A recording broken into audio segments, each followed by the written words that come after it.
அகர முதல எழுத்தெல்லாம் ஆதிபகவன் முதற்றே உலகு.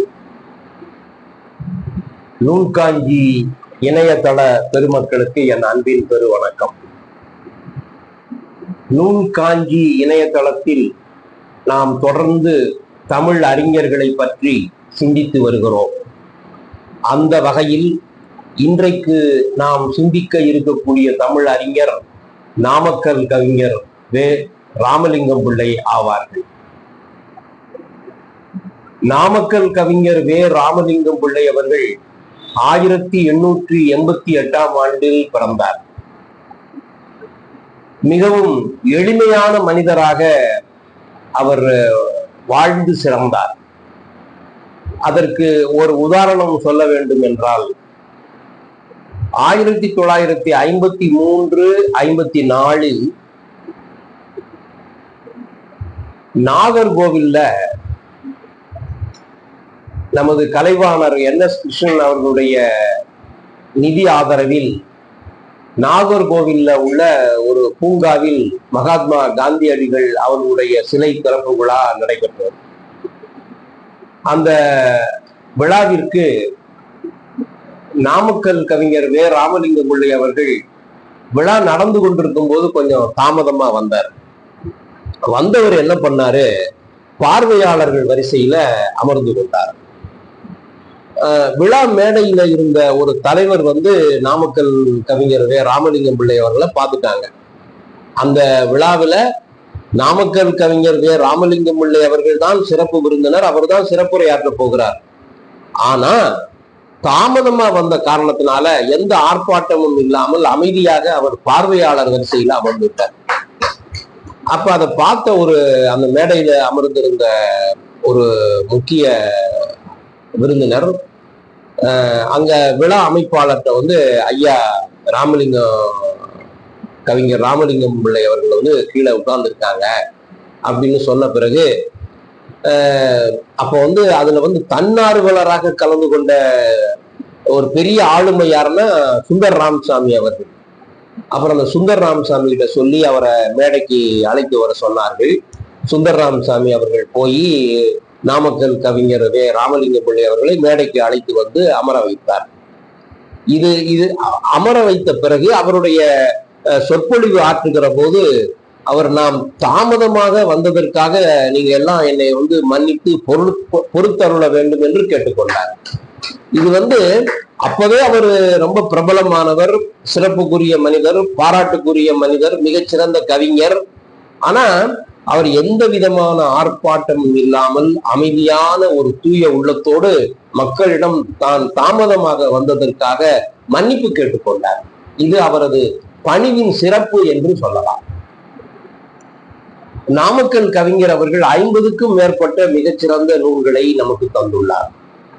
5 புதினங்களை தந்துள்ளார், 10 கட்டுரை நூல்களை தந்துள்ளார், 7 திறனாய்வு நூல்களை தந்துள்ளார்.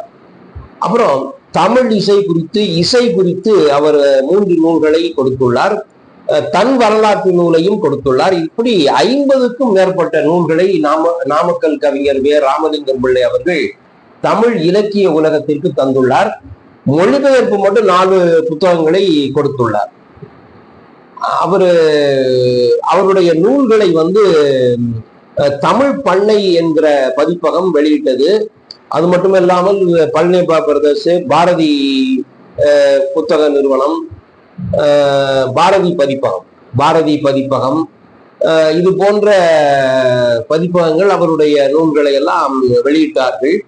பெரும்பாலும் விடுதலைக்கு பின்னர் தான் நாமக்கல் கவிஞருடைய நூல்கள் வெகுவாக வெளிவந்தன. அவருடைய நூல்கள்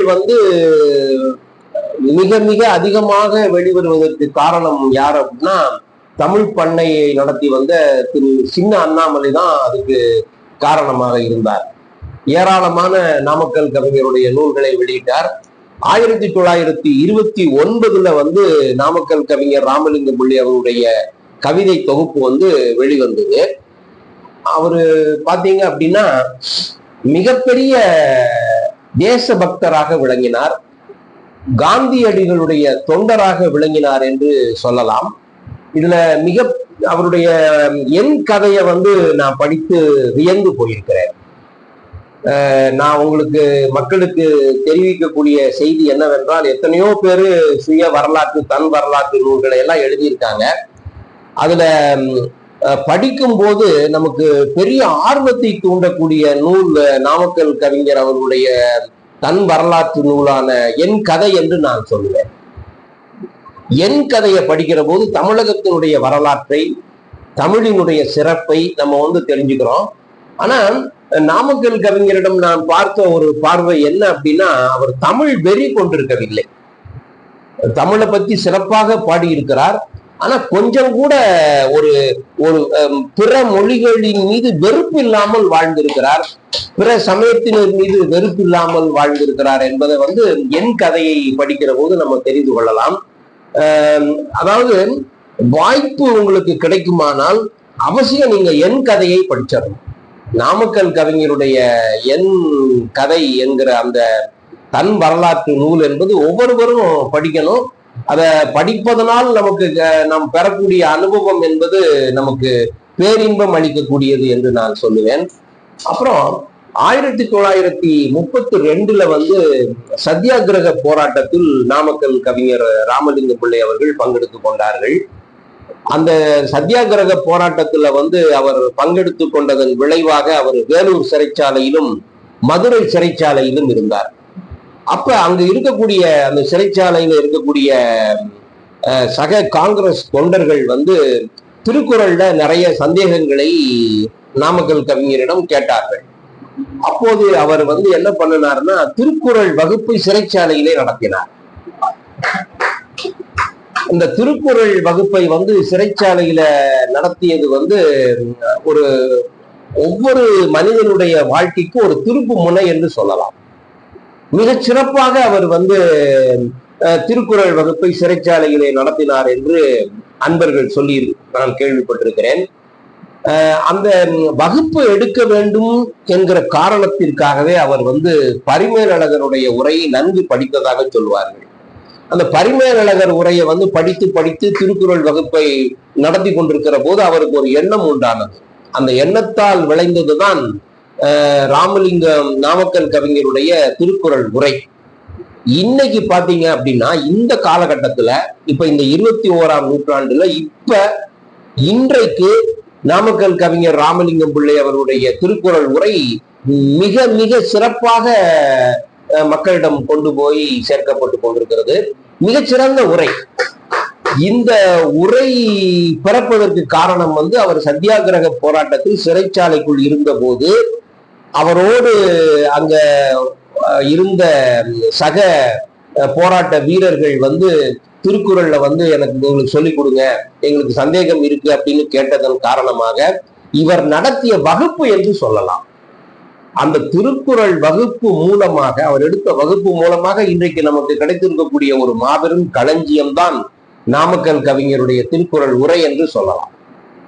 அப்புறம் நாமக்கல் கவிஞர் ராமலிங்கம் பிள்ளை அவர்கள் 1921 சுதேசி பொருள்களை மக்கள் வந்து பயன்படுத்த வேண்டும் என்று மகாத்மா காந்தியடிகள் வந்து மக்களிடம் வேண்டுகோள் விடுத்ததை அடிப்படையாக வைத்து ஏராளமான பாடல்களை எழுதினார். நொண்டி சிந்து, காந்தி, சுதந்திர போர், இது மாதிரி சுதந்திர பள்ளு, இது மாதிரி நிறைய சிறு சிறு கவிதைகளை நாமக்கல் கவிஞர் ராமலிங்க பிள்ளை அவர்கள் வெளியிட்டார்கள். அதுல வந்து ஆடு ராட்டே ஆடு ராட்டே சுழன்று சுழன்று ஆடு ராட்டே என்கிற பாடல் வந்து அந்த காலத்துல காங்கிரஸ்காரர்களுடைய மத்தியில் மிக பிரபலமானது. இவரை நாமக்கல் கவிஞரை வந்து வெளி உலகத்திற்கு காட்டிய பாட்டு அந்த ராட்டை பாட்டு என்று சொல்லலாம். ஆடு ராட்டே ஆடு ராட்டே சுழன்று சுழன்று ஆடு ராட்டே என்று அவர் வந்து நமது சுதேசி பொருள்களை வந்து மக்கள் பயன்படுத்த வேண்டும் என்ற மகாத்மா காந்தியடிகளுடைய அந்த வேண்டுகோளுக்கு இணங்கி பாடப்பட்ட பாடல். அவர் வந்து காங்கிரஸ்காரர்களிடம் வந்து மிக பிரபலமாக இருந்தாலும் ஒருபோதும் அவர் வந்து எந்த ஒரு அரசியலிலும் ஈடுபடவில்லை என்பது நாம் நுட்பமாக நோக்கத்தக்க வேண்டிய கருத்தாகும்.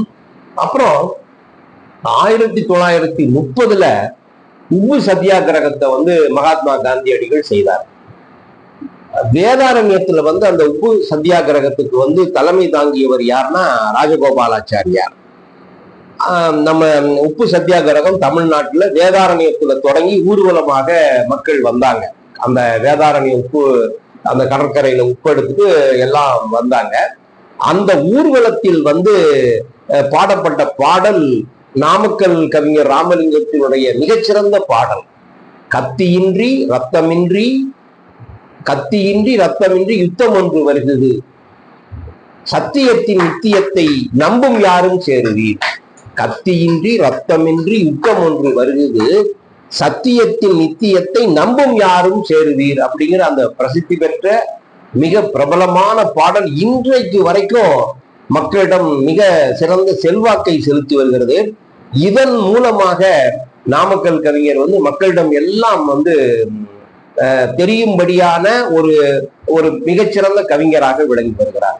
இப்ப எந்த காலம் ஆனாலும் சரிங்க, காலம் எவ்வளவு மாறினாலும் சரி, இந்த கத்தியின்றி ரத்தமின்றி யுத்தம் ஒன்று வருகிறது அப்படிங்கிற பாடல் வந்து மக்கள் மனதில் வந்து தங்கி போன பாடல் என்று சொல்லலாம். இந்த பாடலுக்காகவே ராஜாஜி அவர்கள் நாமக்கல் கவிஞர் ராமலிங்கம் பிள்ளை அவர்களை தனிப்பட்ட முறையில் அழைத்து பாராட்டியதாக சொல்லுவார்கள். திலகர் விதைத்த விதை வந்து பாரதியாக மலர்ந்தது, காந்தியடிகள் விதைத்த விதை வந்து நாமக்கல் கவிஞர் ராமலிங்கம் பிள்ளையாக மலர்ந்திருக்கிறது என்று ராஜகோபாலாச்சாரியார் சொன்னதாக சொல்லுவார்கள். இதெல்லாம் வந்து நாமக்கல் கவிஞருக்கு மிகவும் பெருமை சேர்த்த ஒன்றாக நான் கருதுகிறேன். அப்புறம் நாமக்கல் கவிஞர் அவர்கள் வந்து 5 புதினங்களை எழுதினார். இந்த 5 புதினங்கள்ல வந்து மலைக்கள்ளன் என்கிற ஒரு புதினம் வந்து நான் புதினமாகவே படித்தேன். அதை மிக ஒரு ஆர்வத்தோடு படித்தேன். ஆனா எனக்கு நான் அடைந்த கிளர்ச்சி என்பது மற்றவங்க அடைந்திருப்பார்களா என்று தெரியவில்லை. அந்த நாவலை பற்றி நான் வந்து ஒரு சில பேரிடம் பேசியிருக்கிறேன். ஆனா அது வந்து மற்ற புதினங்களை போல அவ்வளவு தூரம் மக்களுடைய உள்ளங்களை எல்லாம் கவர்ந்திருக்கிறதா என்று எனக்கு தெரியவில்லை.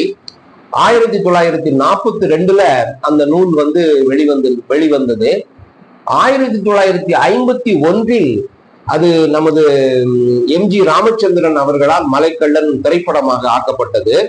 ஆனா அதனுடைய சிறப்பு என்னன்னா 1951 மலைக்கள்ளன் வந்து ஜனாதிபதி பரிசை அந்த திரைப்படம் பெற்றது. நான் வந்து அந்த மலைக்கள்ளன் நாவலை வந்து ரொம்ப படிச்சேன், ரொம்ப கிளர்ச்சியோடு உணர்ச்சியோடு படிச்சேன். ஆனா அது பத்தி ஒரு சமூக வெளியில் இலக்கிய வெளியில் வந்து அது பரவலாக பேசப்படவில்லை என்பது வந்து நிறைய அவருடைய புதினங்கள் பேசப்படவில்லை. அவர் வந்து ஒரு கவிஞராக மட்டுமே காணப்பட்டார். அவர் மிகச்சிறந்த உரையாசிரியராக விளங்கினார். அவருடைய உரைநடை பகுதிகள் வந்து படிக்கப்பட வேண்டியது என்று நான் சொல்லுவேன். இப்ப நான் பேசிக்கிட்டு இருக்க இந்த உரையின் மூலமாக நீங்கள் வந்து அவருடைய உரைநடைகளை எல்லாம், நாமக்கல் கவிஞருடைய உரைநடைகளை எல்லாம் படிக்க வேண்டும் என்பதுதான் எனது மிகச்சிறந்த ஆவல் என்று நான் உங்களுக்கு தெரியப்படுத்திக் கொள்கிறேன். அவருடைய என் கதை வந்து ரொம்ப முக்கியமான ஒரு உரைநடை, மறுக்கவே முடியாது. உரைநடையிலேயே ஒரு முன் உதாரணம் என்று சொல்லலாம். சுய வரலாற்று நூல் வந்து எப்படி எழுதணும் அப்படிங்கிறதுக்கு அந்த நூல் வந்து ஒரு எடுத்துக்காட்டு. தமிழ்ல வந்து எத்தனையோ வந்திருக்கலாம், தன் வரலாற்று வந்து எத்தனையோ வந்திருக்கலாம். ஆனா அதுல வந்து என் கதையை போல ஒரு நூலை பார்க்க முடியாது. என் கதையை இந்த உரையை கேட்பவர்கள் நிச்சயமாக நீங்கள் படித்து விட வேண்டும். அப்புறம் அவர் வந்து இலக்கிய இன்பம் என்கிற ஒரு நூலை எழுதியிருக்கிறார். அப்புறம் எனக்கு ரொம்ப பிடிச்ச ஒரு நூல் அப்படின்னு சொல்லணும்னா திருவள்ளுவரும் பரிமேலழகரும்னு ஒரு நூல் எழுதியிருக்கார். பொதுவாகவே நாமக்கல் கவிஞரை வந்து எல்லாருமே கவிஞராகவே அடையாளம் கண்டிருக்கிறோம். ஆனால் அவருடைய உரைநடைகள் வந்து அதிக விமர்சன பார்வை உடையவை. எந்த ஒரு கருத்தையும் ரொம்ப ஆணித்தரமாக நிறுவி காட்டுவார். அதுல இந்த திருக்குறளும் திருவள்ளுவரும் பரிமேலழகரும் அப்படிங்கிற அந்த நூல்ல வந்து பரிமேலழகரை வந்து அவரு தான் எப்படியெல்லாம் பரிமேலழகரை படிச்சோமோ அதை அப்படியே சொல்லியிருக்கிறார். பரிமேலழகருடைய குறைபாடுகளை, நிறைகளை, திருவள்ளுவரோடு திருவள்ளுவரை தான் நேசித்த அந்த கருத்துக்களை எல்லாம் வந்து அந்த நூல்ல வந்து சொல்லியிருக்கிறார். படிப்பதற்கு மிகவும் ரொம்ப பேரார்வம் தரக்கூடிய நூல் என்று அந்த நூலை சொல்லுகிறார். திருவள்ளுவரும் பரிமேல் அழகரும் என்கிற நாமக்கல் கவிஞருடைய நூல் குறிப்பிடத்தக்கது. அது மாதிரி திருவள்ளுவர் திடுக்கிட்டார் அப்படின்னு ஒரு தலைப்புல ஒரு நூல் எழுதியிருக்கிறாரு. அது மட்டுமல்லாது கம்பரும் வான்மீகியும் ஒரு நூல் எழுதியிருக்காரு. கம்பரும் வான்மீகியும் அப்படிங்கிற நூல் நாமக்கல் கவிஞருடைய நூல்கள்ல குறிப்பிடத்தக்க ஒரு நூல். அப்புறம் இசை நூல்கள் 3 எழுதியிருக்கிறார். கீர்த்தனைகள் 3 எழுதியிருக்கிறார். அதாவது தமிழ் பாடல்கள் மேடையில் பாடப்பட வேண்டும் என்கிற கருத்தை தனது நூல்களின் வாயிலாக வலியுறுத்திய பெருமை நாமக்கல் கவிஞரை சேரும்.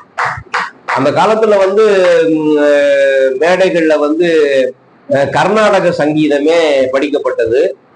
ஆனா அதையும் மீறி தமிழ் பாடல்கள் எவ்வளவு வல்லமை உடையவை, தமிழ் இசை பாடல்கள் எவ்வளவு வல்லமை உடையவை, அவைகள் மேடைகளில் எப்படி படிக்க வேண்டும் என்பதை தனது இசை நூல்களில் நாமக்கல் கவிஞர் அவர்கள் வலியுறுத்தி இருக்கிறார்கள்.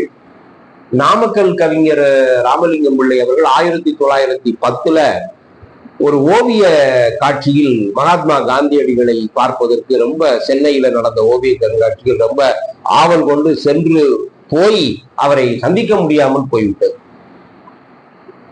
இதுல ஒரு சிறப்பு என்னன்னா, நாமக்கல் கவிஞர் அவர்கள் மிகச்சிறந்த ஓவியர். கவிஞர் ஓவியராக இருப்பது என்பது மிக பெரிய சிறப்பு என்று சொல்லுவேன். கவிஞராக மட்டுமல்லாது அவர் மிகச்சிறந்த ஓவியராகவும் விளங்கினார், உரையாசிரியராகவும் விளங்கினார். அப்புறம் 1920 மகாத்மா காந்தியடிகளை அவர் கானாடு காத்தான், செட்டிநாட்டில் உள்ள கானாடு காத்தானில் சந்தித்தார் என்று சொல்லுவார்கள். அப்போது காந்தியடிகள் நாமக்கல் கவிஞரை பார்த்து ஒரு பாடல், ஒரு கவிதை சொல்லுங்களே என்று சொன்னாராம். அப்போது இவர் நாமக்கல் கவிஞர் ராமலிங்கம் பிள்ளை அவர்கள் ஒரு கவிதை சொல்லி இருக்கிறார். அந்த கவிதையை கேட்ட காந்தியடிகள் அவரை ரொம்ப பாராட்டியதாக சொல்லுவார்கள். அதே மாதிரி பாரதியாரையும் அவரை சந்தித்திருக்கிறார். அந்த பாரதியார் இவருடைய பாடல்களை கேட்டுவிட்டு, பலே பாண்டியா பிள்ளை, நீர் ஒரு சிறந்த கவிஞர் என்று நிரூபித்து விட்டீர் என்று பாரதி பாராட்டியதாக சொல்லுவார்கள். இப்படி நாமக்கல் கவிஞர் அவர்கள் நம்ம தமிழுக்கு மிகப்பெரிய தொண்டாற்றி இருக்கிறார். மிகச்சிறந்த நூல்களை தந்திருக்கிறார். அந்த நூல்களை எல்லாம் நாம் படித்து சிறப்படைய வேண்டும் என்று நூல் காஞ்சியின் வாயிலாக நான் கேட்டுக்கொள்வதிலே மிக்க மகிழ்ச்சி கொள்கிறேன். நன்றி, வணக்கம்.